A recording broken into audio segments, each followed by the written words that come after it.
ఏంటి sister hospital చాలా బిజీగా ఉంది, ఏంటి విశేషం? 1+1 ఆఫర్ నడుస్తుంది. అంటే ఒక రోగానికి ఇంకో ట్రీట్మెంట్ ఫ్రీ. ఒక రోగానికి ఇంకో ట్రీట్మెంట్ ఫ్రీ? చెప్పరేంటి మేడం మీరు? ఏం చేస్తున్నారా? అంటే నాకు ఒకే ప్రాబ్లం వచ్చాను, కుట్లు ఎంచుకుంటాను ఫ్రీ కదా. ఏంటండి ఎంత లైన్ ఉంది? డాక్టర్ ఎంత ఫేమసా? మా డాక్టర్ మామూలు ఫేమస్ కాదు, చెయ్యి చేశారంటే ఎవరైనా తగ్గిపోతా అంటున్నా. తగ్గిపోద్దా? దానికి అంత ఫేమస్ అయిపోతారా?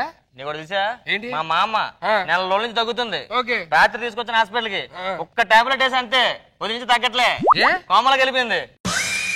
ఇంకో విషయం తెలుసా నీకు? ఏంటి? రష్మిని చూసావా?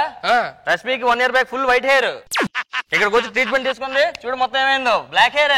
అరే ఏం ట్రీట్మెంట్ వేశారు సార్? పెయింట్ వేశారు. ఏంటి పెయింట్? అది విగ్ అనుకున్నావేంటి? విగ్ అనుకున్నా. విగ్గే పెయింట్ వేశారు. ఓ విగ్గేనా? ఆపండి మీ సోది నా మీద. ఏమండే ఈ డాక్టర్ ఇంకా రాలేదు, ఎంతమంది పేషెంట్లు వెయిట్ చేస్తున్నారు, ఏం చేస్తున్నారు? లోపల ఆపరేషన్ చేసుకుంటున్నాడు. ఆపరేషన్ చేసుకోవడం ఏంటండి? అంటే ఆయనకు పిల్లలు పుట్టలేదు కదా, ప్రాబ్లం ఏంటని చెక్ చేసుకుంటున్నాడు. వేరే డాక్టర్ దగ్గరికి వెళ్ళొచ్చుగా. వేరే డాక్టర్ దగ్గరికి వెళ్తే ఈయనకు మ్యాటర్ లేని సంగతి తెలిసిపోతుంది కదా వాళ్ళకి. ఓహో అందుకేనా? త్వరగా పిల్లండి. డాక్టర్ జరగమంటున్నాడు. నర్స్ ఆగమని చెప్పు. రండి. డాక్టర్ గారు ఏంటి ఎడి జరగమంటారు? అర్థం కావట్లే. ఈయనకు వీక్నెస్ అది. ఓ ఇలా అనడం వీక్నెస్? ఇప్పుడే చూసా, ఇంకా ముందు చాలా చూస్తావు. ఏంటి సార్ ప్రాబ్లం? ప్రాబ్లం అంతా క్లియర్ అయిపోయిందా? చెప్పేసా? అంటే కడుపులో దాచుకోలేను. ఎవరికి తెలియకూడదని చెప్పా కదా, నాకు నేను చేసుకున్నాను. పర్లేదు సార్, నేను హెల్ప్ చేస్తాలే. ఏంటిది? నాకు తెలిసిన డాక్టర్ ఉన్నాడు, చూపించుకుంటారండి. డాక్టర్ ప్రాబ్లం ఏంటి? మోకాలు నొప్పులు డాక్టర్. ఎప్పటి నుంచి? సంవత్సరం నుంచి. ఇది వాడు నొప్పులు తగ్గిపోతాయి. ఏం doctor? Wheelchair. Wheelchair ఏంటి డాక్టర్? నడుతున్న నొప్పులు వస్తున్నా కదా, వీల్ చైర్ లో కూర్చొని నొప్పులు రావు. నెక్స్ట్ డాక్టర్ గారండి, చాలా థ్యాంక్ యూ సార్. మీరు చాలా హ్యాపీగా ఉన్నాం సార్ మీ దయ వల్ల. ఇవ్వండి సార్ 500 రూపాయలు. Thank you. మళ్ళీ ఎప్పుడైనా రండి. Okay sir. Okay bye. ఏంటి సార్ డిశ్చార్జ్ అయిపోతున్నారా? డిశ్చార్జ్ కాదు, రూమ్ ఖాళీ చేస్తాడు. రూమ్ ఖాళీ చేయడం ఏంటి సార్? మన hospital cum lodge. Hospital cum లాడ్జా? మరి బయటకి వెళ్తే రైడింగ్ లో అవుతున్నాయి కదా, అందుకే ఇక్కడ రూమ్లు ఖాళీ ఉన్నాయి, పేషెంట్లు ఇక్కడ వాడేస్తున్నారు అనమాట. గంటకి ఎంత తీసుకుంటారు సార్? 500. మంత్లీ పాస్ ఏమైనా ఉందా మన దగ్గర? నీకు మంత్లీ సరిపోదురా, లైఫ్ టైం సరిపోద్ది నీకు. అంటే 1 year కి ఏదైనా పాస్ ఉంటుంది? లైఫ్ మెంబర్షిప్ తీసుకోవాలి. నెక్స్ట్ డాక్టర్ గారు, నేను ఎలాగైనా సరే సన్నగా అయిపోవాలి. ఇప్పుడు ఎంత ఉన్నావు వెయిట్? 85. ఎంత తగ్గాలి? 50. ఇదిగో ఈ హాస్పిటల్ తగ్గిపోద్ది. ఏంటి సార్ ఇది? వేరే హాస్పిటల్ నాకన్నా బాగా చూస్తారు వాళ్ళు, అక్కడికి వెళ్ళి తగ్గిపోయిందా ఇక్కడ రా. ఓకేనా? వెళ్ళు, ఫీజు ఎదురా అక్కడ ఇస్తా. Next doctor. ఏంటి? Hair fall sir. Hair fall ఎక్కడ అవుతుంది? ఎక్కడ హెయిర్ ఫాల్ సార్? ఇది వాడు తగ్గిపోద్ది. తగ్గిపోదు సార్. నీకు మెడిసిన్ రా, మెడిసిన్ వేసుకోవాలి. Sorry sir, medicine sir. ఇప్పుడు రాయండి సార్. ఇదిగో ఏంటి సార్ ఇది? మెడిసిన్. ఎలా వాడాలి? పొద్దున్న మధ్యాహ్నం సాయంత్రం భోజనం చేసిన తర్వాత చేతులు కడిగేసుకో. భోజనం చేస్తే చీలే కడుక్కుంటాం కదా సార్. నువ్వు చేతులు కడుక్కోక కరెక్ట్ గా హెయిర్ పెట్టుకుని ఆయిల్ పెట్టుకుని మొత్తం పుల్లి టైప్ మొత్తం ఎయిర్ ఫైల్ అయిపోతుంది అనమాట. Okay sir. నెక్స్ట్ ప్రాబ్లం ఏంటి? నాకు సార్ ప్రాబ్లం ఏంటిది? ఏం లేదు సార్, నేను నైట్ మా ఇంట్లో పడుకుంటున్నా సార్, పొద్దున్న లేసారు ఇంకెవరి ఇంట్లో ఉంటున్నా సార్. మనకి మ్యాటర్ ఏంటో అర్థం కావట్లేదు సార్. దీని ప్రాబ్లం అంటారు నాన్న. ఏంటి సార్ మరి? కోరికలు అంటారు. ఈ కోరికలు ఎలా తగ్గిపోతాయి సార్? పెళ్లి చేసుకుంటే తగ్గిపోతారా?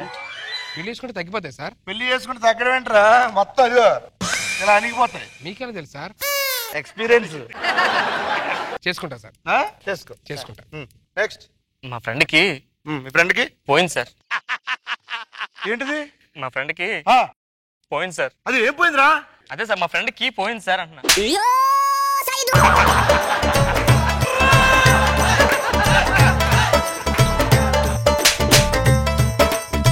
నెక్స్ట్ ప్రాబ్లం ఏంటిది? నాకు బాగా అందం ఎక్కువ అయిపోయింది సార్, నేను కొంచెం తగ్గాలి.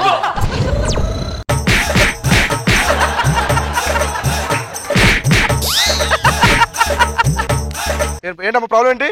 అందం బాగా ఎక్కువైపోయింది, కొంచెం తగ్గాలి సార్. అందరూ పవన్ కళ్యాణ్ మహేష్ బాబు అంటున్నారు సార్.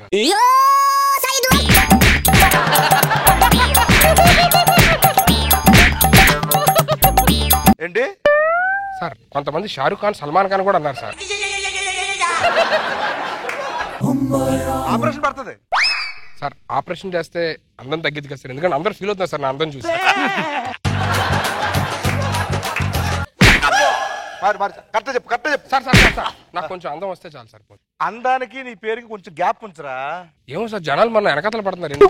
ఓకే ఓకే ఓకే ఇట్రా అడ్డంగుండు.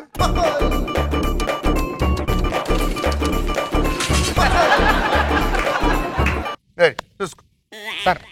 ఇప్పుడు నిజంగా అందంగా లేనా సార్? చూసుకో. అయినా అందంగా కనబడుతున్నా సార్. ఏంటి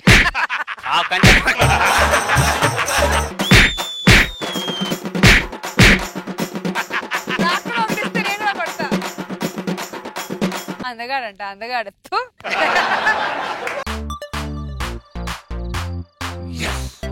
నీకు మ్యాటర్ లేదన్న సంగతి నాకు తెలుసు. సరేదా ఏం చేస్తావు చూద్దాం. అదే కంగారు ఇబ్బంది పడుతుంది అలాగా. సుధీరు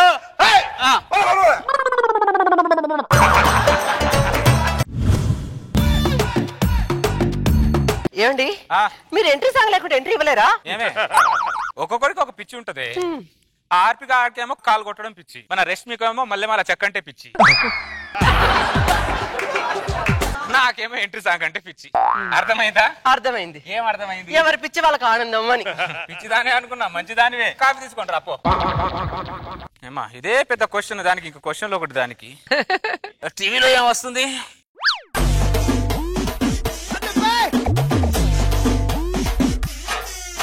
సల్మాన్ ఖాన్ బాడీ భలే గుంటుంది కదండి.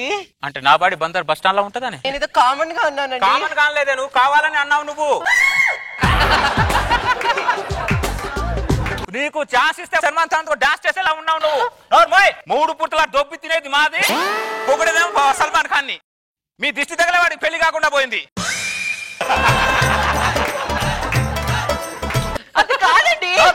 ఎవరిని చూసినా ఆ హీరో బాగున్నాడు, ఈ హీరో బాగున్నాడు అంటాడు, కానీ ఈ కమెడియన్ బాగున్నారు ఎవరన్నా అన్నారా మీరు?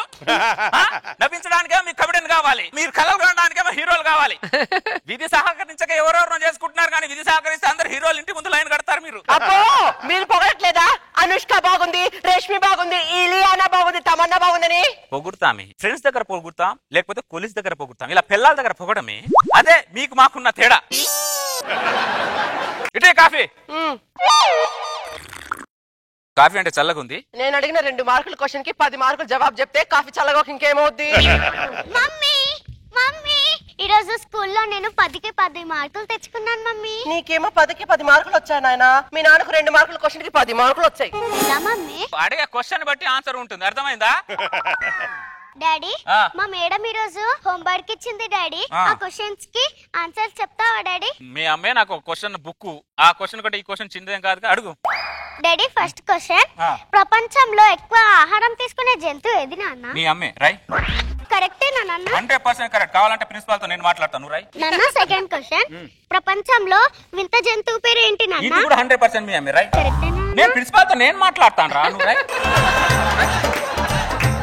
నాన్న థర్డ్ క్వశ్చన్, ప్రపంచంలో ఎక్కువ బరువు మోసే జంతువు ఏది నాన్న? ఈ బరువు మోసేది మాత్రం నేనేరా నాన్న. ఎక్కువ బరువు మోసేది గాడిద కదా నాన్న? గాడిదకు నాకు తేడా ఏముంది? పెళ్లి కాకముందు గాడిదని చూసి జాలి పడేవాడిని, ఏంటి దీని బతుకు అని. పెళ్ళైన తర్వాత అదే గాడిద నన్ను చూసి జాలి పడుతుంది, ఏంటి ఇది బతుకు అని. క్వశ్చన్ అడుగు ఏంటో. నాన్న ప్రపంచంలో విశ్వాసం లేని జంతువు పేరు ఏంటి నాన్న? ఇది 100% మీ అమ్మే మీ అమ్మే మీ అమ్మే. రాయాసి మేడం ఒక కన్ఫ్యూజ్ చేస్తారు మమ్మల్ని. నాన్న అమ్మంటే ఎందుకు అంత ప్రేమ నాన్న మీకు? ప్రతి క్వశ్చన్ కి అమ్మ పేరే చెప్తున్నారు. అరే తింగరోడా, నేను ఒకలా చెప్తే ఇంకోలా కనెక్ట్ అవుతున్నా. దరిద్రుడా నువ్వు. ఏం చేస్తున్నావు నువ్వు? ఏం చేస్తున్నావు అంటున్నా. పిల్లడు హోంవర్క్ గురించి అడిగితే నువ్వు హోమ్ లో జరిగే విషయాల గురించి చెప్తున్నావు ఏంటి? నా కొడుకుని ఎడ్యుకేట్ చేస్తున్నా. వాడిని ఎడ్యుకేట్ చేస్తున్నావు, నన్ను ఎర్రదాన్ని చేస్తున్నావు నువ్వు. అదే పిచ్చిదానా, ప్రతి తల్లిదండ్రులు పిల్లలకి ఆస్తులు అంతస్తులు ఇస్తారు. నేను నా అనుభవం ఇస్తున్నా. అబ్బో మామూలు అనుభవాలు కాదు నీవి. ఏమున్నాయని ఇవ్వడానికి అనుభవాలు తప్ప. పిల్లలకు ఆస్తులు ఇచ్చే జల్సాలు చేస్తారు, అది అనుభవం ఇచ్చావు అనుకో జాగ్రత్త పడతారు. పసలేని ప్రాసలు చెప్పాలంటే నీ తర్వాత ఎవరైనా నస పెట్టుకునే దాన్ని చేసుకుంటే పసలేని ప్రాసలే వస్తాయి. మరి అంటే నేను నస పెడుతున్నానా? నేను నస పెడుతున్నాను నిన్ను? నువ్వు కూడా నాన్నెవరో పోయించు, మీ నాన్నెవరు మాత్రం పోయించకు. ఎందుకంటే నువ్వు కూడా మొగాడివే కదా. పుట్టినప్పుడేమో తండ్రికి భయపడాలి, కట్టుకున్నాక మొగుడికి భయపడాలి, తల్లి తర్వాత కొడుకు భయపడాలి. ఒక ఆడపిల్లని కనుంటే బాగుండేది. ఆడపిల్లకి సపోర్ట్ గానే ఉండేది. ఎలా కూడా కష్టపడి ఒక ఆడపిల్లని కంటే నీ భరతం పడతా చూడు. ఆడపిల్లని కన్నా అంటే నా సపోర్ట్ ఉండాలి కదా. ఏ సపోర్ట్ వాడు ఇప్పుడు?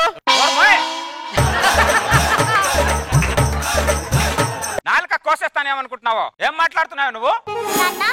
మీది లవ్ మ్యారేజా అరేంజ్ మ్యారేజా? Love marriage. మీ అమ్మతో లవ్ లో ఉన్నప్పుడు మీ అమ్మే ప్రపంచంలో అందం కనపడేది.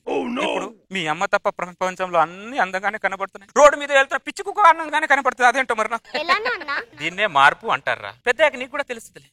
తెలుస్తుంది తెలుస్తుంది. ఒరే చిన్ను, మీ నాన్న నేను తను ప్రేమించాడు 100 అబద్ధాలు ఆడాడు తెలుసా? లవర్ ని ఓటర్ ని అబద్ధం ఆడి బుట్టలు వేసుకుంటాం, ప్రతి నమ్మేస్తే ఎలా? అరే చిన్ను, నేను పెళ్లికి ముందు డాక్టర్ అవ్వాలనుకున్నాను రా. పెళ్లి చేసుకున్న తర్వాత పేషెంట్ అయ్యా. నువ్వు నాలా కాకుండా పెళ్లికి ముందే డాక్టర్ అవ్వాలరా.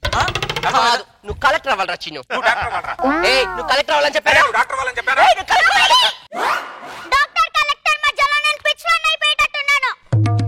చూడు, వాడు కూడా రచరవిలాగా అయ్యేటట్టున్నాడంట. చూడు, నా వల్ల కాదు, మన వల్ల అయ్యేటట్టున్నారని చెప్పు. అబ్బాబాబాబాబాబాబా, ఏంటి కటారి ఎప్పుడు ఈ గొడవలేనా? నా గొడవలు పక్కన పెట్టి నీ గొడవ ఏంటో చెప్పు. ఫిబ్రవరి 14th నాడు నా పెళ్లి, పిలుద్దామని కార్డు ఇస్తున్నాను. అరే త్రీనాథ్, రోజు నా ఇంట్లో గొడవలు చూస్తున్నావు, అప్పుడప్పుడు అరుపులు చూస్తున్నావు, మధ్య మధ్యలో నా ఏడుపులు కూడా చూస్తున్నావు. అన్ని చూసిన తర్వాత ఏం చూడాలని పెళ్లి చేసుకోవాలనుకుంటున్నారు? అందరు ఆడవాళ్ళు ఒకేలా ఉండరు కదా కటారి. అరే దరిద్రుడా, నేపాలీలందరూ ఒకేలా ఉన్నట్టు పిల్లలు కూడా ఒకేలా ఉంటారా? కాదు కటారి, రైళ్ళన్నీ ఒకేలా ఉంటాయి, కానీ గూడ్స్ రైలు వేరు, మెట్రో రైలు వేరు, ప్యాసింజర్ రైలు వేరు, అలాగే నేను కూడా వేరనమాట. అరే ఏ రైలు వేరున్న పట్టాల మీద నడుస్తుందిరా, అది గుర్తుపెట్టుకోరా. పట్టాల మీద రైలు నడిచినా బోగిల్లో తేడా ఉంది కదా. గూడ్స్ రైలుకి అయితే 100 బోగిలు ఉంటాయి, ప్యాసింజర్ కు 10 బోగిలు ఉంటాయి, మెట్రో రైలుకి అయితే 5 ఉంటాయి. అది నువ్వు గమనించాలి కటారి. పెళ్లి కుదిరిన ఆనందంలో ఏం మాట్లాడుతున్నావు అర్థం అవట్లేదు దరిద్రుడా. అరే అనుభవం అనేది జుట్టు మొత్తం ఊడిపోయిన తర్వాత దొరికే దువ్వెన లాంటిది దరిద్రుడా, గుర్తుపెట్టుకో. ఏమే ఆ బీపీ టాబ్లెట్ ఇవ్వు. తగ్గే రోగాలకి వేసుకోవాలి కానీ మందు తగ్గని రోగాలకి ఎందుకు? నిన్ను చేసుకున్న తర్వాత నీతో పాటు అన్ని రోగాలు వచ్చాయి. నా రోగాలు చూసి నా ఇంటి ముందే ఒకడు మెడికల్ షాప్ తెరిచేశాడు. పెళ్ళై 10 సంవత్సరాలు అవుతుంది. 10 సంవత్సరాల నుంచి కటికి నేల మీద పడుకోబెడుతున్నావు నువ్వు నన్ను.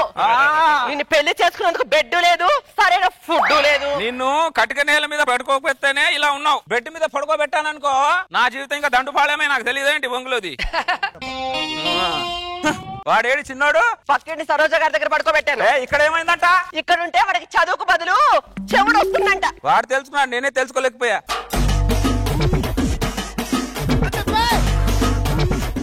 ఈ ఇద్దరిని 10 సంవత్సరాల నుంచి గమనిస్తున్నా. ఇద్దరు కిలోమీటర్ దూరంలో పడుకుంటారు. ఈ ఇద్దరికి ఆ పిల్లగాడు ఎట్లా పుట్టిండో నాకు ఇప్పటికీ అర్థం కాదు. నేనేమో నా పిల్లని దగ్గర వండుకుంటా, నాకేం పిల్లలు పుడతలేరు. ఏందో దేవుడు అంతా వింత వింతగా చేస్తుంటాడు.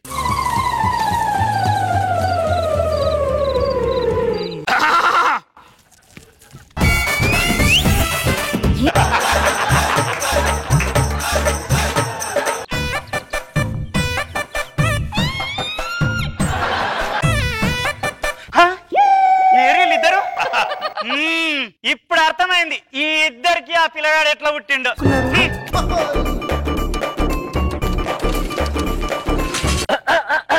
నోర్మోయ్, మనిషివా పశువా? పడుకో.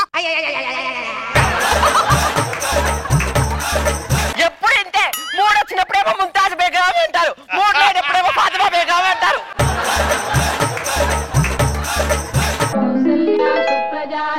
పూర్వ సంధ్యా ప్రవర్తతే ఉత్తిష్ట నరశార్దూల కర్తవ్యం దైవమాన్నికం.